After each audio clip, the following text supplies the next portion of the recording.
درود میفرستم خدمت همه کرجی با صفاییالان عزیز. اینجا روستای کهن برقان و این بنایی که میبینید حدود 700 سال قدمت داره.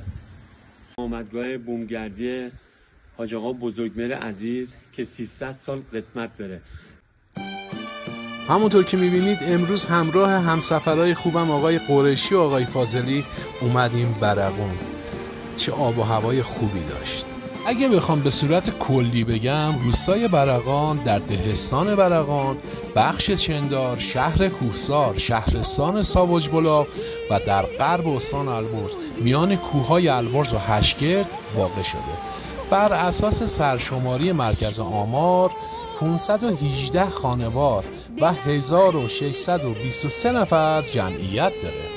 حسینیه برقان، پل برقان، چنار 1000 ساله مسجد برقان از نقاط دیدنی و زیبای این روستا هستند. روز یه سر هم به چنار 1000 ساله برقان زدیم که تو تصویر دارید میبینید.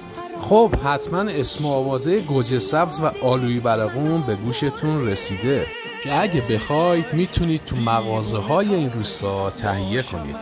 برقان 2 محله متصل به هم داره، بالا محله و پایین محله. هر 2 محله رو کوچه های پهن و بلند به هم وصل میکنن. و این بود سفر کوتاه و 1 روزه ما به دهستان کهن برقان. یادتون باشه اگر رفتید و از طبیعت خوب اینجا استفاده کردید، حتما زباله ها رو همراه خودتون بیارید و زباله نریزید. سپاسگزارم.